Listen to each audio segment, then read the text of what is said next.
Ari pangheulana wajib dikanyahokeun ku sakabeh manusa nyaeta kudu nganyahokeun ka Gusti Allah Ta'ala sakumaha dinana dom. Awalu wajibin 'alal insani ma'rifatun ilahi bistiqoni. Pangheulana anu wajib ka manusa nganyahokeun ka Allah dalilna bisa. Kumaha ari nganyahokeun ka Gusti Allah nyaeta kudu ma'rifat. Ari ngaran ma'rifat nyaeta idrokun jajimun bihaitsu la yaqa'u ma'ahu taradudun muwafiqun lil waqi'i nasi'un an dalilin ma'al iddi'ani wal qabuli. Pamanggih anu pangkuh nu teu keuna awaging sir nu akur jeung buktina nu timbul tina dalilna dibarengan pangakuan sarta panarimaan. Ari rukun ma'rifat opat kabehna. Hiji idrok jajim tekad nu pengkuhna bihaitsu la yaqa'u taradudun dua taya awah gingsir perubahan muwafiqun lil waqi'i katiluna nu ditekadkeun akur jeung buktina.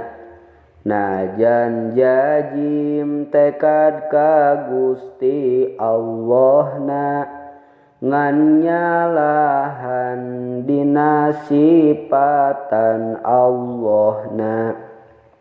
Eta lain nu nekadkeun teh ma'rifat sabab teu keuna ka Allah masih lepat.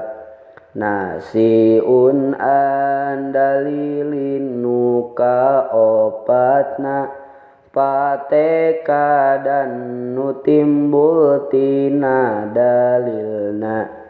Iman taklid nu teu bogaeun dalilna eta can kaasup kana ma'rifatna.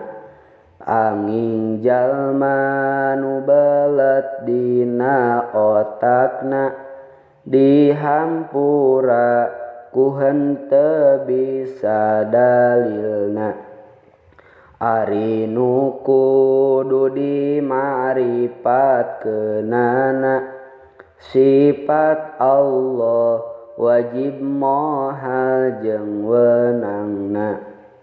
Kumpulna dina la ilaha illallah rejeng wajib ma'rifat ka Rasulullah.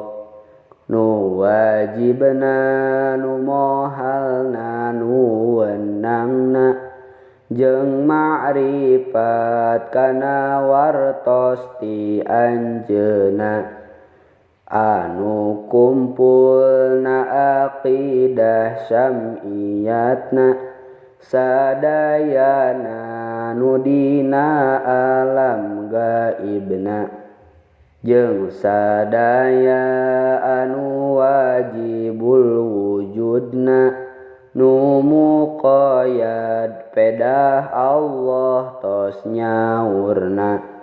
Kaya aras kursi kolam loh mahfuzna tah kabeh wajib dima'rifatkeunana. Kumpul dina Muhammadur Rasulullah mun henteu nekadkeun sahadatna salah